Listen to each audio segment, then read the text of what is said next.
Okay, let's just jump right in. I want you to picture the Indian Constitution for a moment. Not as some dry legal text, but as this massive living building. A huge architectural wonder, really. Exactly. And it's been standing for over 70 years. It's seen radical renovation. I mean, we're talking over 100 major amendments, yet it has these core load-bearing walls that even Parliament itself is forbidden to touch. And that right there is the fundamental paradox we have to unpack today. How can the supreme law of the land be explicitly designed to evolve, to change constantly, but at the same time have this, unshakable, indestructible core? That tension, Yeah. that's the whole story. It's this dynamic equilibrium between flexibility and rigidity. It has been the definitive battleground of India's entire constitutional history. And for you, the learner, this is probably the single most critical subject to master. Absolutely, because it pits Parliament, which reflects the will of the people and, demands the power to amend any part of the supreme document, against the judiciary. The judiciary, acting as this ultimate guardian, insists that the power it's been given to amend does not and cannot ever include the power to destroy the Constitution's fundamental identity. So today, we are plunging deep into this specific conflict. We're drawing out those high-yield, targeted insights directly from the authoritative sources you rely on. We're focusing intently on the judicial battles, the constitutional features that came out of them, and of course, the landmark amendments that have really defined modern India. And understanding this basic structure doctrine, it's not just about passing an exam. No, it's the master key. It's how you interpret almost every major policy decision, every institutional conflict, and every governance shift in the country. Indeed, we've meticulously structured this analysis to extract those sharp, essential insights. We'll be focusing heavily on the specific articles and the judicial tests you need for really detailed understanding. Before we get into the legal trenches, though, and start the deep analysis, let me just quickly extend a massive, heartfelt welcome to you, the learner, for joining us on this incredibly focused UPSC deep dive. And a huge shout out to our community. Oh, absolutely. To our phenomenal community, our existing members and patrons, we have to express our deepest gratitude. Your financial support is, and I mean this, absolutely vital. It ensures we have the capability, the dedicated research time, and the resources to keep producing this highly specialized, super useful, and deeply analytical content. It's the engine that powers this entire intellectual endeavor, so from both of us, thank you. It really is. So, if you're capable and you find this deep dive valuable, and we truly hope you do, we'd humbly ask you to consider subscribing and joining the paid membership on YouTube. It is how you invest directly in maintaining this high standard of educational deep dives and ensuring they can continue. Okay, so the mission for today. Right. The mission. We are meticulously extracting the most important knowledge regarding the process and, crucially, the limits of constitutional change. We'll cover the core concepts, the evolution of judicial power, and the specific resultant features that defined India today. And remember, success in this preparation phase really hinges on mastering the nuances here. Things like, differentiating between a constitutional amendment and a regular law, or truly grasping the implications of India's unique federal structure. So true. One last critical announcement before we begin. If you're finding this useful, please do us a massive favor and like this audio or video and share your valuable comments. We do read them all, and they really help us tune our focus. And the notes. Yes. For immediate study resources right now, free notes with practice previous year questions or PYQs are waiting for you on our dedicated Telegram channel. And for our Legend YouTube members, you get access to the Discord channel. That means premium notes, extra PYQs, and model mains answers for those really complex analytical mains questions. We strongly encourage you to join there. All right, let's start at the bedrock, the foundational framework. We often hear the Indian Constitution described in these, lofty terms, but what are the precise characteristics that really define this constitutional blueprint? Okay, so at its core, the Constitution is the fundamental law of the land. You might also hear it called the supreme law of the state, or, to use the more specialized legal term, the Grun norm. Grun norm, I've heard that. What does it actually mean? It literally means the basic norm. It's the fundamental rule from which all other legal rules in the entire system get their validity. It specifies the organization, the working structure of all three organs of government. The executive, the legislature, and the judiciary. Exactly. And fundamentally, it defines the relationship between the government and the people regarding their rights and their duties. So it's not just granting power. It's setting the rules for the rulemakers themselves. And our source material immediately makes this critical comparison, doesn't it? Contrasting India's model with others. Yes, and that contrast is essential for understanding. India's constitution is an enacted and written constitution. It's similar to the American tradition that way. It was deliberately formulated, debated, and adopted by the Constituent Assembly over almost 3 years. A very deliberate process. Immensely. And that process gives it tremendous initial legitimacy, which is distinctly different from the British model. Right, which is largely unwritten. Exactly. The British system evolved over centuries. It rests on conventions, on statutes, historical acts. So we call it unwritten. Now, crucially, the Indian written system is rooted in this philosophy of constitutionalism. And this is a key term. It's not just about having a constitution. No, not at all. It's about having a system of governance where power is intrinsically limited. It demands, and I'm quoting here, a system of effective restraints upon governmental action. To ensure fair play. Fair play, non-arbitrary governance, responsible leadership. A political philosopher, Carl J. Friedrich, he really emphasized this idea of effective restraint. Ruchik summarized it very simply but powerfully.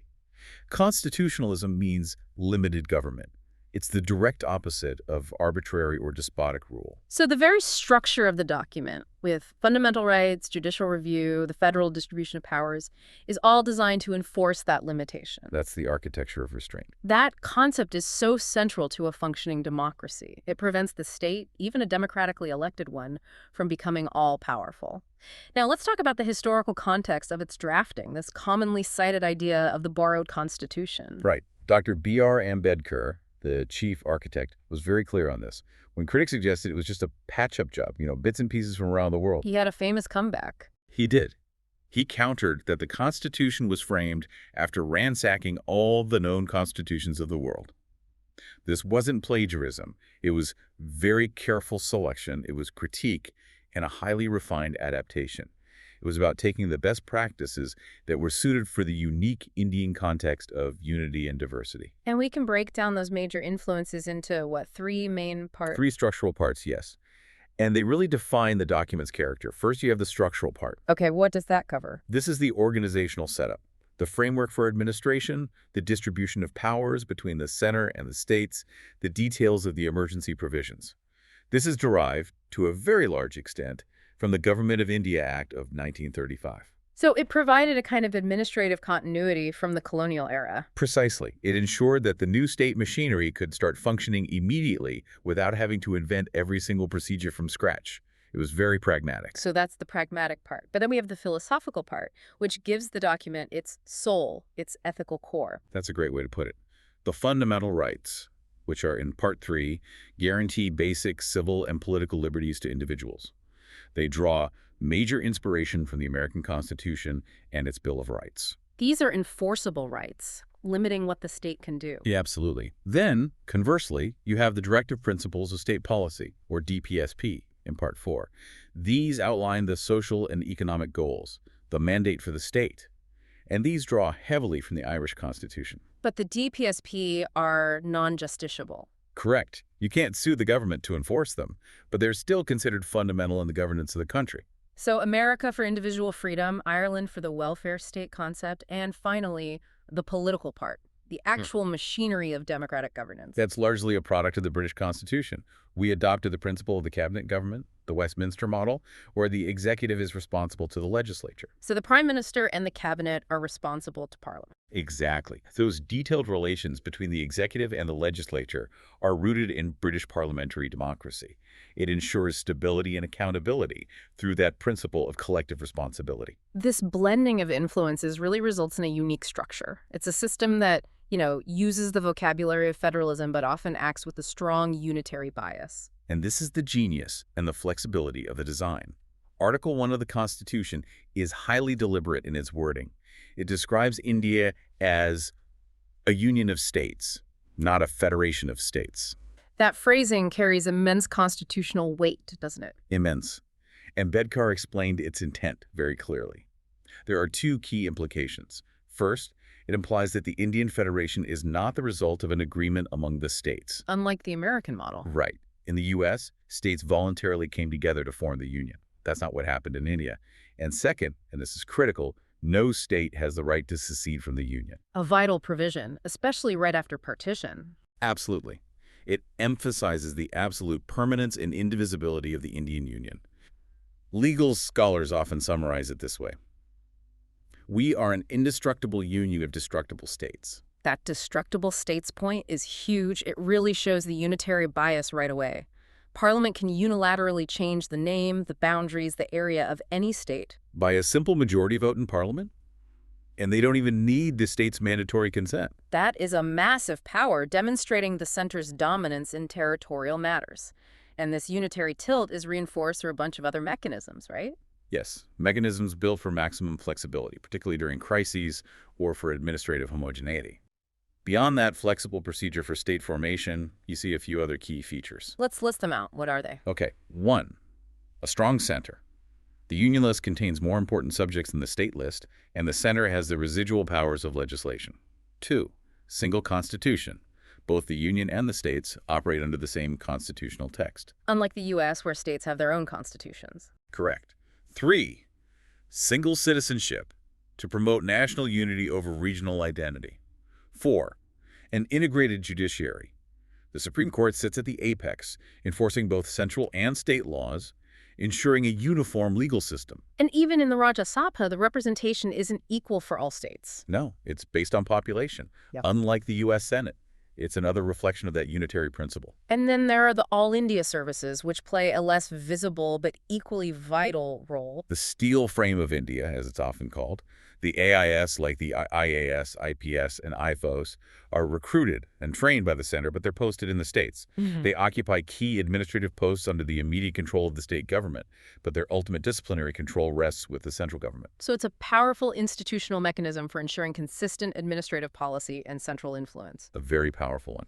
And finally, you get to the most drastic, the most explicit example of this unitary transformation capability. The emergency provisions. Articles 352, 356, and 360. Yes. National emergency, president's rule, and financial emergency. These are unique in the democratic world because they grant the central government the constitutional power to fundamentally convert the political system from federal to fully unitary. Making the center all-powerful. All-powerful. And it does so without requiring a formal constitutional amendment to the text. The mere proclamation of an emergency alters the entire distribution of power. It's the ultimate expression of India's flexible, yet powerfully centralized federal structure. So this inherent structural strength of the center, particularly Parliament, really sets the stage perfectly for our next section. This is the big one. The epoch-making, decades-long battle for supremacy between the judiciary and the legislature over the power to amend the supreme law. This conflict is really the defining drama of post-independence India, and it all begins with the fundamental role of the judiciary as the constitutional sentinel, particularly its duty concerning fundamental rights. Before we get into the actual battles, let's just solidify the judicial armory. What are the two core powers of the judiciary in this context? Okay, first is the power of judicial review. This empowers both the Supreme Court and the High Courts to examine the constitutionality of both legislative enactments and executive orders. So they can check if a law is valid? Yes. If they find a law contravenes the Constitution, if it is ultra vires, which means beyond the scope of its legal power, they can declare it void. And this applies not just to regular laws, but critically to constitutional amendments themselves, as we'll see. And the second power? The Supreme Court is the explicit protector of individual liberties through Article 32. This article establishes the Supreme Court as the defender and guarantor of the fundamental rights. And the right to go to the Supreme Court under Article 32 is itself a fundamental right. That's the crucial part. The court cannot refuse to exercise its special writ jurisdiction, habeas corpus, mandamus, and so on in this context. It's the ultimate legal safety valve for the citizen. So the judiciary is fully armed to protect the citizen.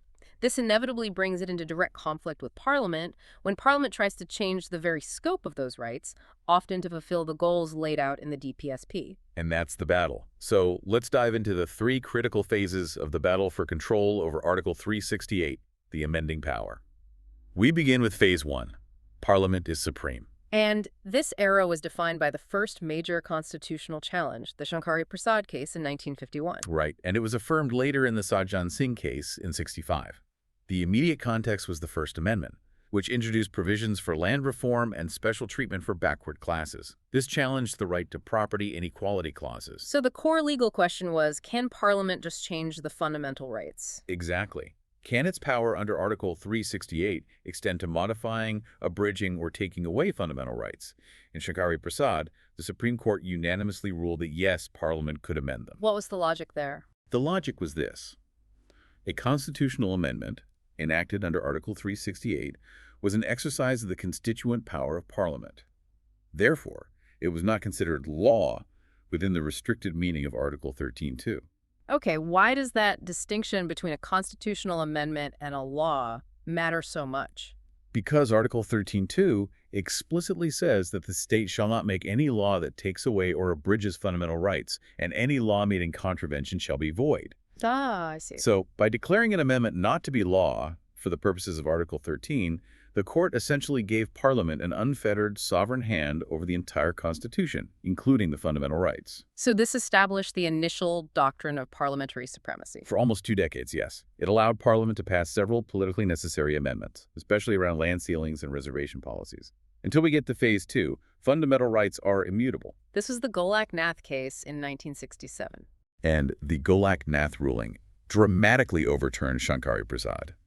It was a very narrow 6-5 majority, but the Supreme Court completely reversed course. They held that fundamental rights are transcendental, they occupy this position of sanctity, and are absolutely immutable. Meaning they can't be touched. Cannot be touched. Oh. And the legal mechanism they used was the critical part. The court now argued that a constitutional amendment passed under Article 368 was indeed law, under the definition of Article 13. So if amendments are now considered law, then Parliament could not use them to abridge or take away fundamental rights. It was an immediate judicial assertion that constitutional supremacy must override parliamentary sovereignty in the area of basic rights. this must have created an institutional crisis. The judiciary basically locked the fundamental rights in a box and threw away the key. It did, and the political response was swift and definitive. To legislatively nullify the Golak-Nath ruling, Parliament passed the 24th Amendment Act in 1971. What did that amendment do? It specifically amended Articles 13 and 368. It explicitly declared that amendments made under Article 368 would not be considered law under Article 13, and it stipulated that Parliament had the power to amend any part of the Constitution. So Parliament just wrote its power back into the Constitution. Exactly, which set the stage for the definitive confrontation, bringing us to Phase 3, the Basic Structure Doctrine, the ultimate test of power. The Kesavananda Bharati case in 1973. This case was heard by the largest ever Supreme Court bench, right? 13 judges. The stakes could not have been higher. They had to rule on the validity of that 24th Amendment and, by extension, define the absolute limits of parliamentary power.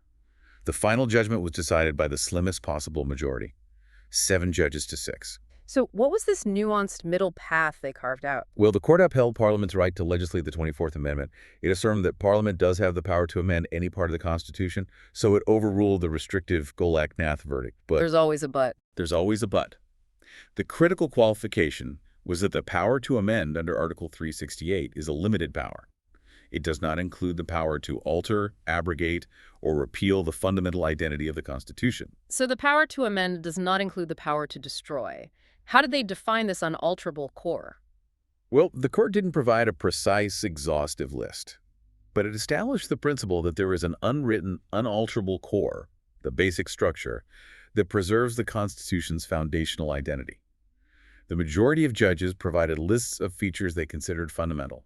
What's on that list? If you synthesize those lists, the core elements include things like the supremacy of the Constitution, the sovereign, democratic, and republican nature of the polity, the secular and federal character, separation of powers. Judicial review, rule of law. Yes, and crucially, the fundamental balance between fundamental rights and directive principles and the parliamentary system.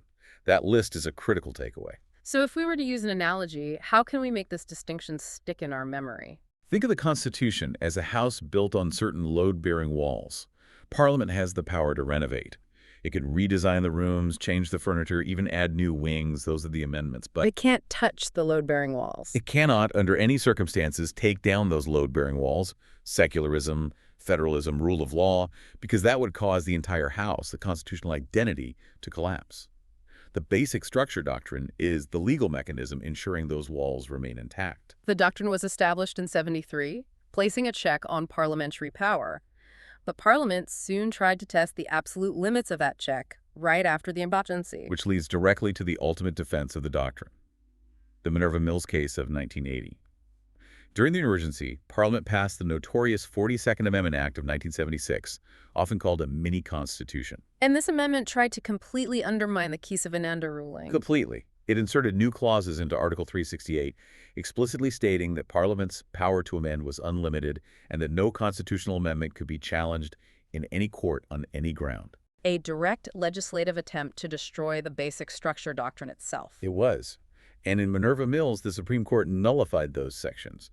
It held unequivocally that the limitations imposed by the Basic Structure Doctrine, specifically judicial review, are inherent constitutional limitations on the power granted by Article 368. Because if Parliament could grant itself unlimited power, it could just vote away democracy. It could eliminate democracy, secularism, judicial review, anything.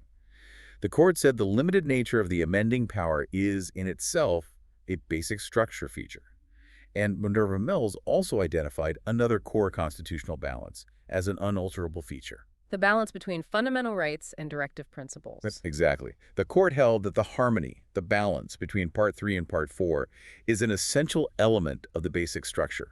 The Constitution is founded on the bedrock of that balance. It ensures that individual rights aren't completely subservient to the state's welfare goals and vice versa. It was a critical fortification of the 1973 ruling. So now we shift from the theory of judicial limitation to the practice of constitutional evolution. Section 3 is about how the Indian state has actually transformed through major amendments and key judicial interpretations that fundamentally redefine individual rights and governance structures. Right. We've established the judiciary as a restraint, but it's also been this powerful engine of progressive socioeconomic change. And that's often been through an expansive interpretation of existing texts. The most visible example is the remarkable, almost revolutionary expansion of Article 21, the right to life and personal liberty. Article 21's scope today is immense, but it wasn't always that way, was it? Not at all. Initially, in the A.K. Dopalan case of 1950, the Supreme Court took a very narrow textualist approach. It interpreted the phrase procedure established by law very restrictively. What did that mean in practice? It meant the court would only check if the executive followed the written procedure laid down by the legislature.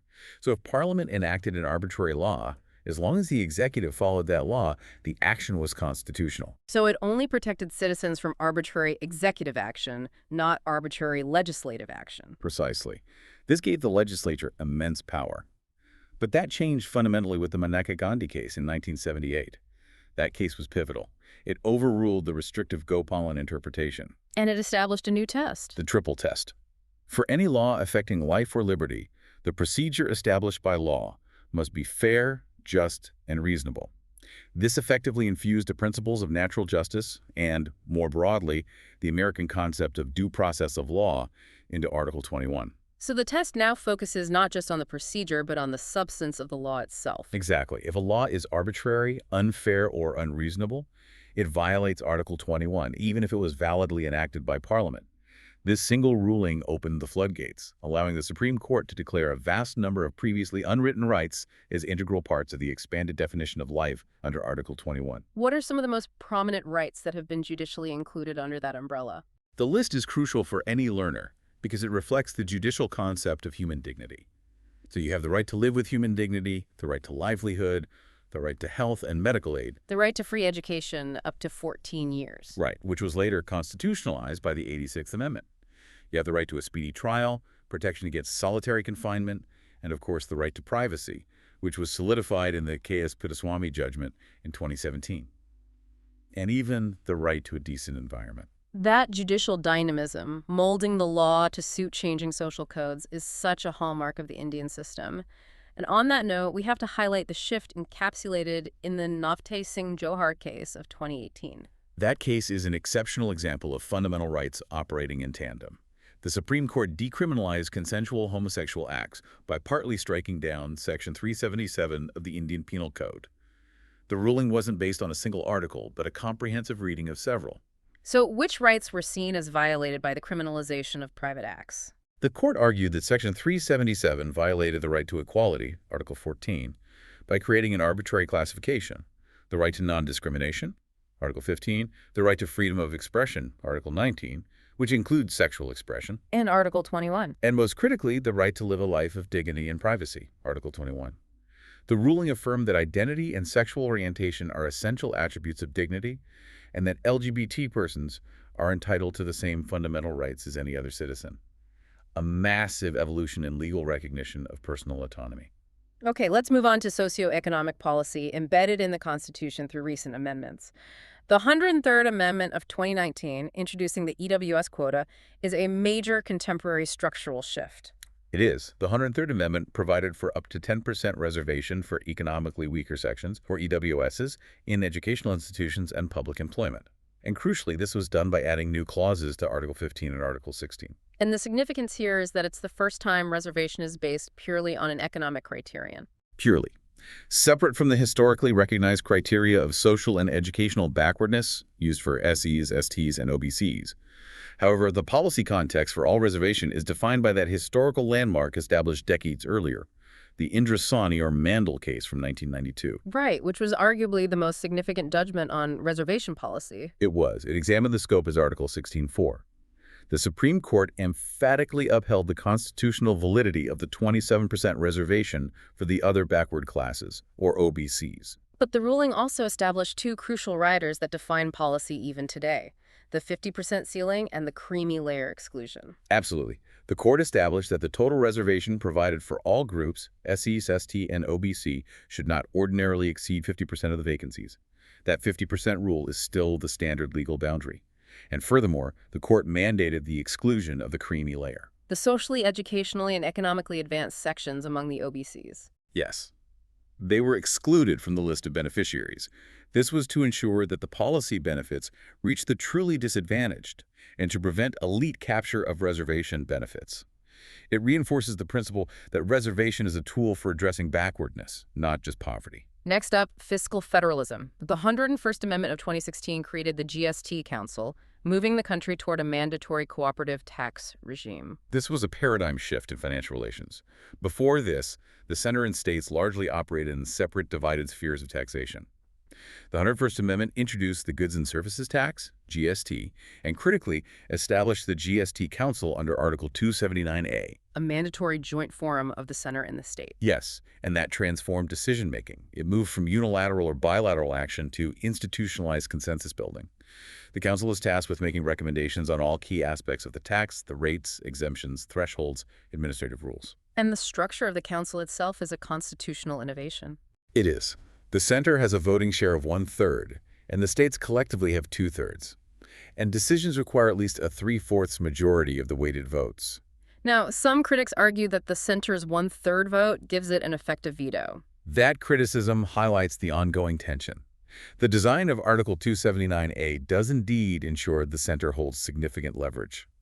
While the states collectively have greater weight, the center's vote acts as a crucial check. It's a carefully engineered compromise. The states sacrifice their independent taxing power. Like sales tax, VAT. In exchange for a mandatory constitutionally backed seat at the highest fiscal decision-making table. The GST Council represents cooperative federalism, but with that necessary unitary bias we saw earlier, ensuring national economic cohesion. Finally, let's turn to decentralization. The foundational shift enabled by the 73rd Amendment of 1992, focusing on Panchayati Raj. The 73rd Amendment was crucial because it institutionalized democracy at the grassroots.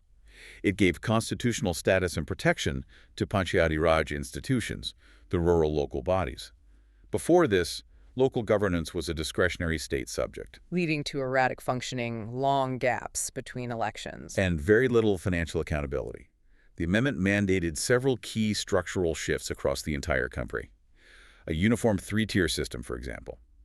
Village, intermediate, and district levels. It also ensured direct elections and reservations. Yes, direct election of members at all 3 levels, and mandatory reservations for SCs, STs, and critically for women, not less than 1/3 of the total seats. And it mandated the creation of 2 independent bodies. 2 vital bodies. The State Finance Commission, to recommend financial devolution, and the State Election Commission to conduct the elections. And the independence of the State Election Commissioner is particularly emphasized. They can only be removed in the same manner and on the same grounds as a judge of the state high court. This high security of tenure ensures their independence from the executive.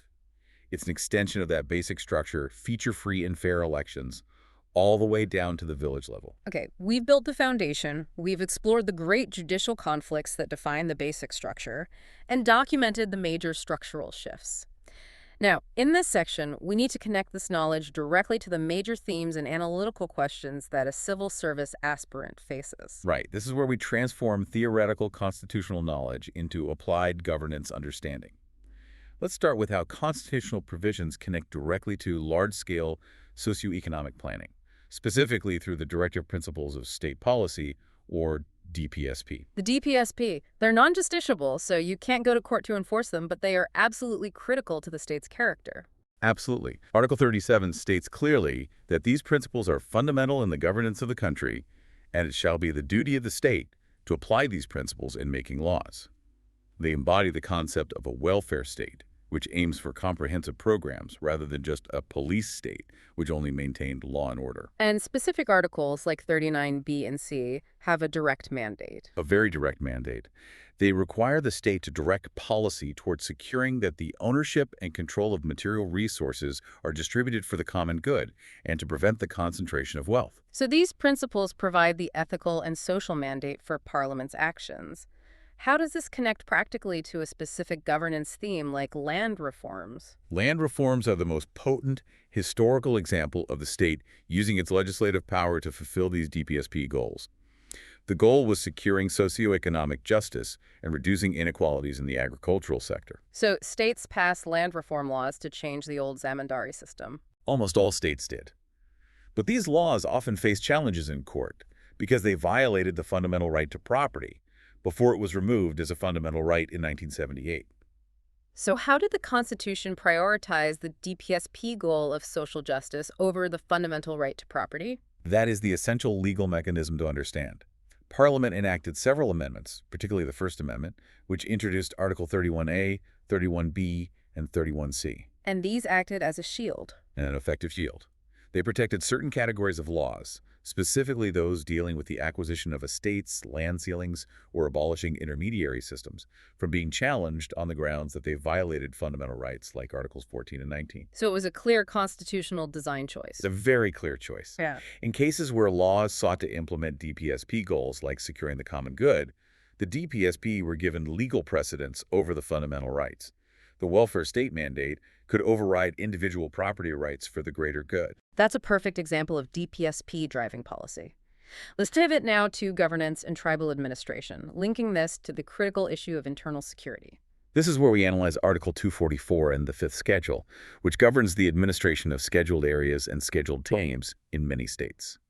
Our source material connects the non-implementation of the Fifth Schedule's provisions to the growth of left-wing extremism, or LWE. So the Fifth Schedule is a constitutional mechanism designed to provide special protections and ensure self-governance for tribal groups. What's the constitutional intent that's being missed when it's not implemented? The intent is to preserve the traditions, customs, land, and resources of tribal communities and to protect them from exploitation. The mechanism includes things like tribal advisory councils, or TACs. Which advise the governor. Yes, and the governor has special powers. The governor can direct that any act of parliament or the state legislature does not apply to a scheduled area or applies with specified modifications. And it empowers the governor to make regulations restricting the transfer of land from tribal to non-tribal people. So if the state fails to adhere to these constitutional mandates, how does that failure actually fuel the growth of left-wing extremism? The failure is profound because it creates a legitimacy gap and deep alienation. When the state fails to implement the spirit of the Fifth Schedule by, say, neglecting to empower Gram Sabas or allowing unchecked mining and industrial displacement without proper compensation, Or failing to enforce restrictions on land alienation, then it leads to the dispossession of land and resources. The constitutional protection that was meant to safeguard them is simply ignored. so a governance vacuum is created? Exactly. And this non-adherence allows LWE groups to step into that vacuum. They can act as perceived protectors or even parallel administrations. They exploit the deep legitimate grievances that stem from the failure to secure land rights or protect indigenous resources. So constitutional adherence in tribal administration isn't just a legal detail. No, it's an essential, high-stakes component of internal security and of maintaining the state's legitimacy in some of the most vulnerable areas of the country. This has been an incredibly dense yet focused deep dive. We've covered the core DNA of the Indian Constitution, the flexibility designed into its structure, and, the unyielding boundaries established by the judiciary. Our analysis really confirms that core paradox we started with. The Indian Constitution is remarkably dynamic. You see that in the 100-plus amendments that have responded to every major political, social, and economic pressure. But at the same time, But its fundamental integrity is perpetually safeguarded by the judicial activism established in Kesavananda Bharati and fortified by Minerva Mills. This makes the system uniquely adaptable, capable of major reform, yet inherently resistant to any political attempt at total destruction. So for you, the learner, success in the civil services really hinges on mastering this essential tension. The tension between parliamentary sovereignty, the political will, and constitutional supremacy, the rule of fundamental limited law. Understanding precisely where those boundaries lie is crucial for anticipating future policy and judicial interpretations, especially as new amendments are proposed. As a final provocative thought for you to mull over, one that connects our constitutional journey with the rest of the world. Think about the U.S. Constitution. It's often cited as the gold standard of rigidity, right? Only 27 amendments in its entire history. Very rigid. India's constitution is far more flexible. We see that in the number of amendments. But its core principles are constrained by this Judicial Basic Structure Doctrine. This doctrine makes certain features, like secularism, federalism, judicial review, the balance of powers, effectively non-amendable. That's right. So we have to ask, is the Indian Basic Structure Doctrine effectively making the core elements of our governance model more enduring and rigid than any written constitutional provision in many other federal systems? An interesting question. Has India's constitutional flexibility paradoxically led to the creation of the world's most enduring and protected constitutional core? Think about that tension between political flexibility and foundational rigidity as you continue your studies. That tension is where all the great policy debates live. Thank you so much for joining us for this focused deep dive. We hope you found these detailed insights into the constitutional framework and its limits incredibly useful for your preparation. And if you benefited from this comprehensive, detailed breakdown, please remember to support the intellectual capacity of the channel. Yes, if you are capable and you value the specific type of high-depth, high-yield analysis, please consider subscribing and joining the paid membership on YouTube.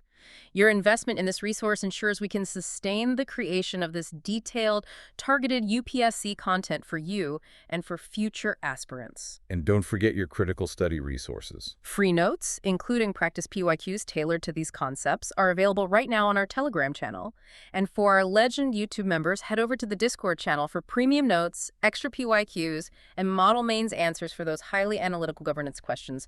Do join there. We wish you the very best in your studies. Until the next deep dive, stay curious, stay informed, and keep digging into the source material.